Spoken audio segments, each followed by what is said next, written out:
Hola, soy Yaret y me encuentro en el Instituto Michoacano de Ciencias de Educación porque quería platicarte cómo es que este tipo de instituciones son posibles el día de hoy gracias a la descentralización educativa.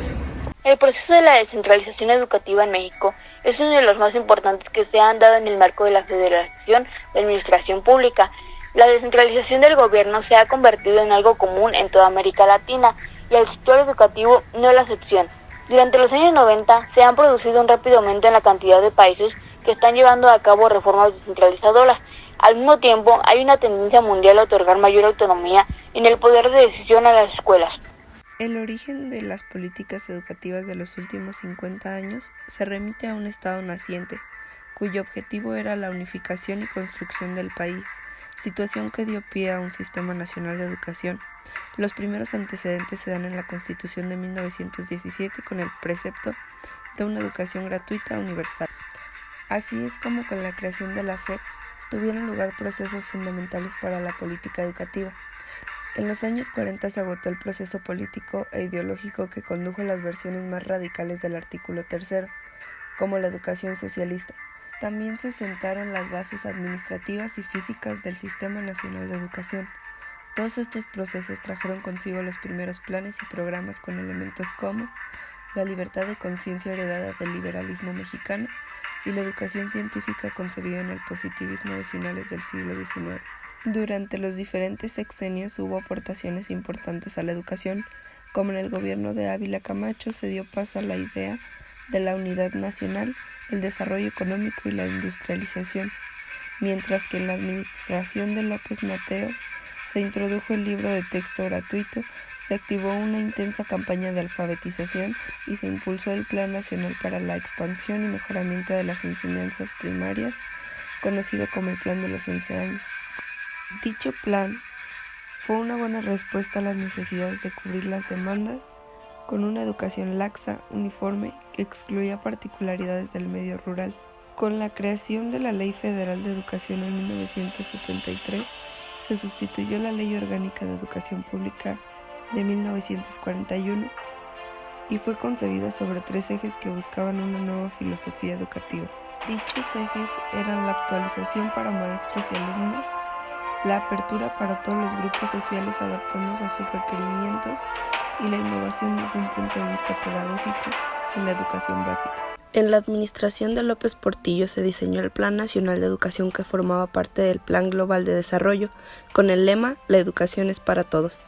También se da la creación de la Universidad Pedagógica Nacional en 1978, mientras que con el presidente Miguel de la Madrid se desarrolló el Programa Nacional de Educación, Cultura, Recreación y Deporte, donde se planteó la formación de maestros, contenidos exactos, los métodos y sistemas de enseñanza, apoyos didácticos y administrativos. Buenos días, mi nombre es Alberto Valle Carrillo, soy maestro en pedagogía, tengo 36 años de servicio en la Secretaría de Educación Pública y 20 años aquí en el Instituto Michoacano de Ciencias de la Educación, impartiendo varias asignaturas, varios espacios curriculares en la licenciatura en enseñanza del inglés. Estoy a sus órdenes.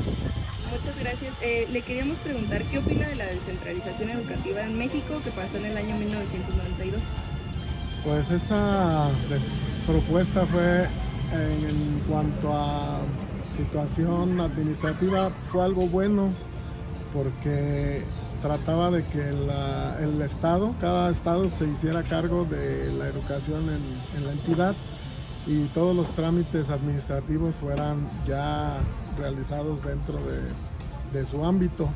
Sin embargo, generó mucha corrupción y generó algunas situaciones que en el ámbito nacional deberían ser resueltas y no pudieron ser resueltas de manera estatal. Es decir, en lugar de concentrarlo en un solo espacio, se generaron 2 espacios de gestoría que en muchas ocasiones chocaron entre ellos.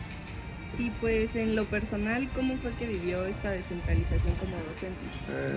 Pues en esa época tendría yo 6 años de servicio. En ese momento, debido a la situación que vivía laboralmente, estuve incrementando horas, porque en secundarias la forma de pago, ¿no? Por horas.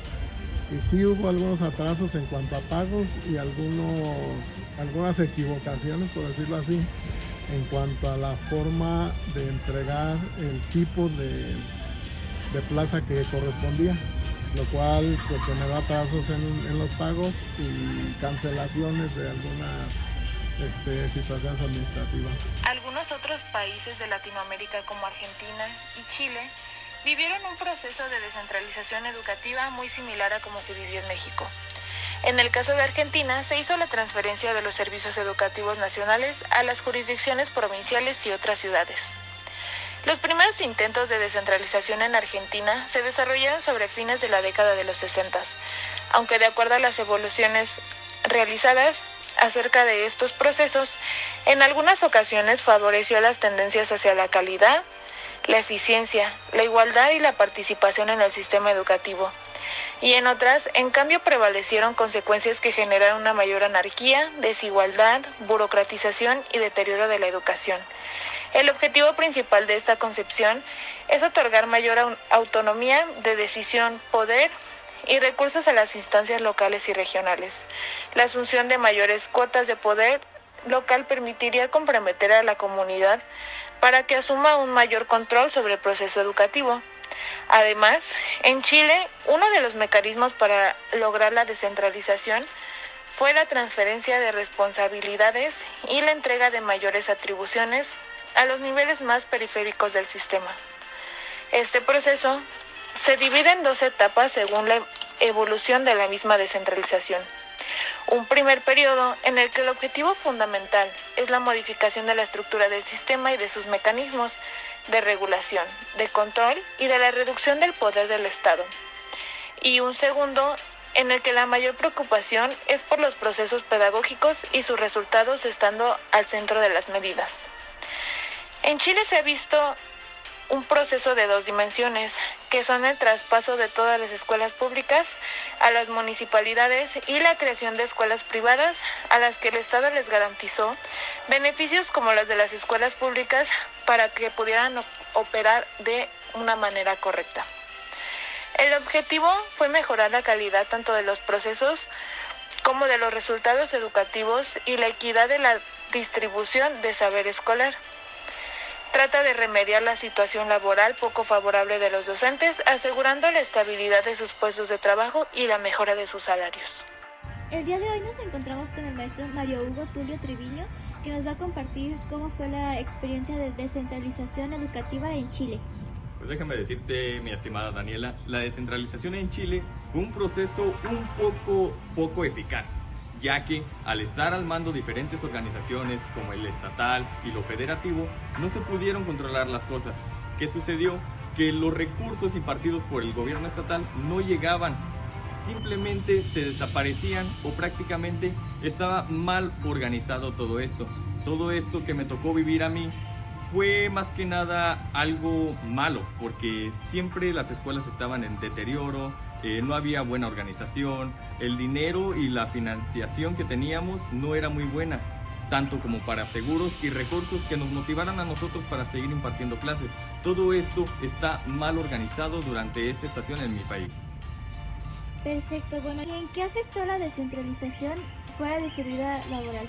Fuera de mi vida laboral, más que nada, no tenía yo los recursos necesarios para poder trasladarme a la escuela. ¿Qué es lo que hacía? Tenía tener otro trabajo de medio tiempo. Después de irme de la escuela, me iba a otros lugares para poder ejercer y trabajar de otra manera, ya fuera de albañil, ya fuera de carnicero, trabajaba y tenía nuevos trabajos. Simplemente en mi vida laboral no recibía el apoyo necesario como de docente que tendría que yo tener.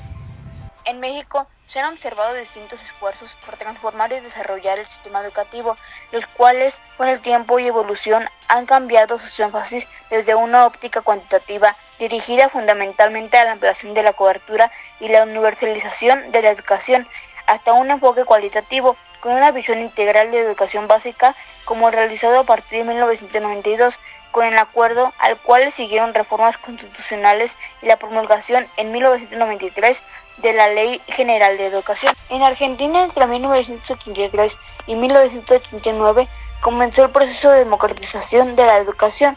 Aquí se dictó la ley en 1984 que convocó al Congreso Pedagógico Nacional, el cual se desarrolla entre 1985 y 1988, cuya organización abarcó diferentes niveles de participación. En 1989 se puso en marcha el Plan Nacional de Alfabetización y de Educación de Adultos, diseñado y organizado por el Ministerio de Educación. Dicho plan de desactivo para 1990 y se desarrolló un proyecto de educación básica de adultos. En Chile se pueden considerar dos etapas muy diferenciadas, una asociada a un gobierno militar entre 1980 y 1990 y una de carácter democrático, iniciada en 1990. A partir del periodo que va desde 1980 a 1989, se reforman las políticas educativas, esto para mejorar la eficiencia educacional, es decir, descentralización con orientación privatizadora. Se modificó la ley de rentas municipales, que permitió traspasar la administración de establecimientos públicos de nivel primario y secundario a corporaciones privadas bajo autoridades municipales.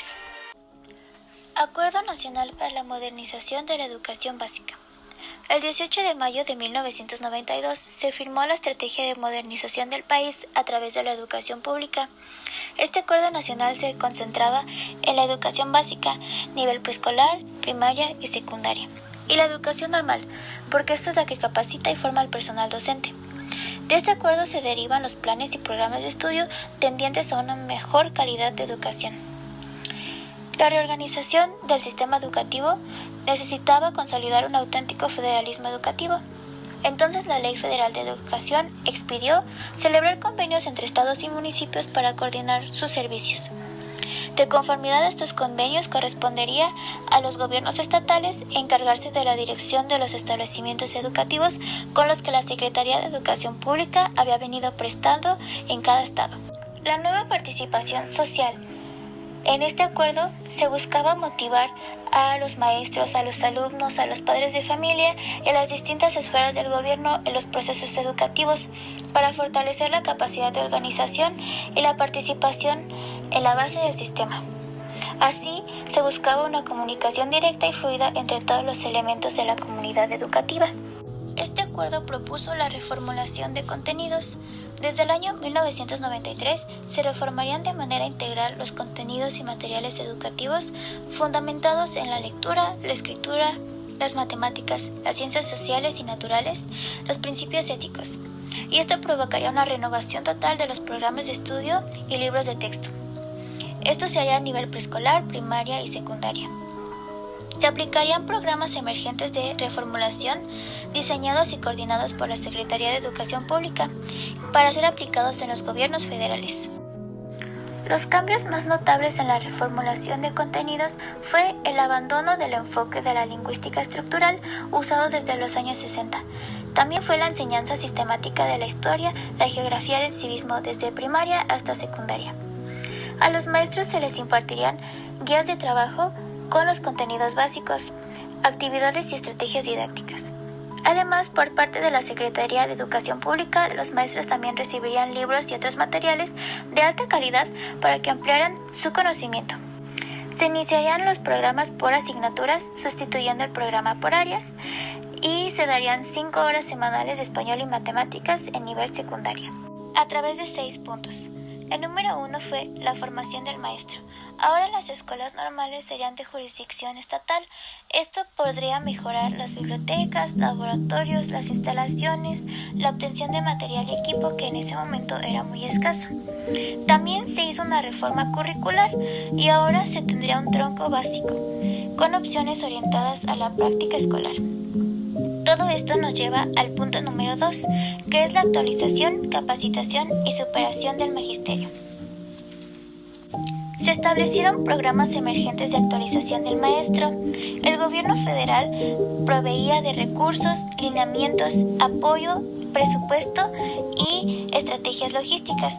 También se daban cursos de actualización y se instalaron planteles con antenas parabólicas y aulas con monitores. El punto número 3 fue el salario profesional.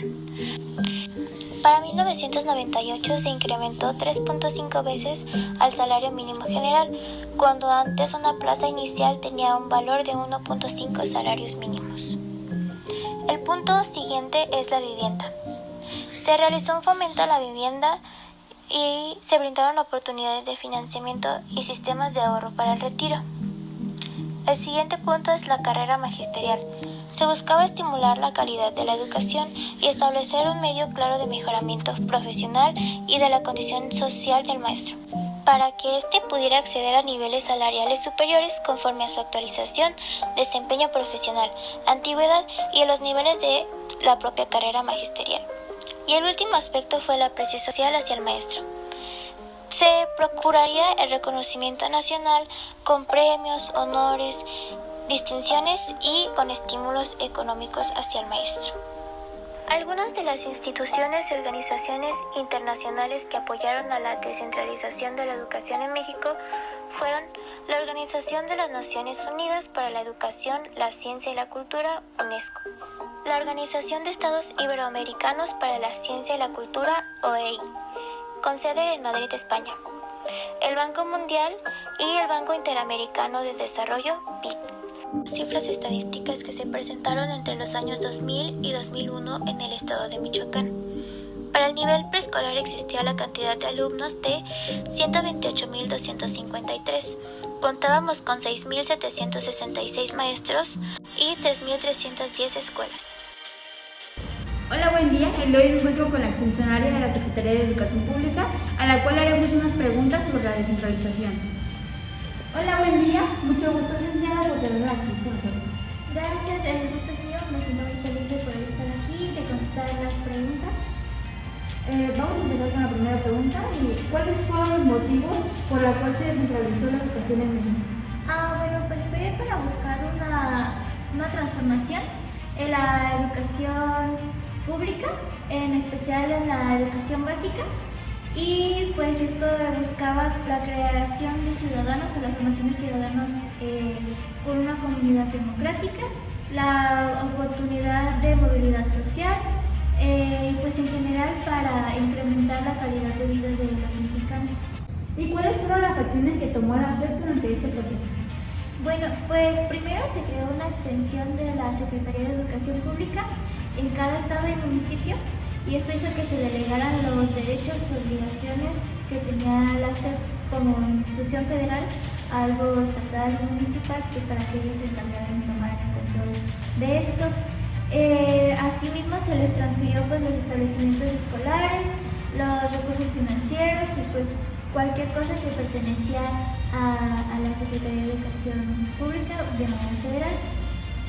Y pues nosotros como en general hacíamos pues los planes y programas de estudios, autorizábamos el uso de material didáctico y pues elaborábamos los libros de texto gratuitos que se van a usar en las instituciones públicas, esto para pues, desde el nivel estatal y municipal.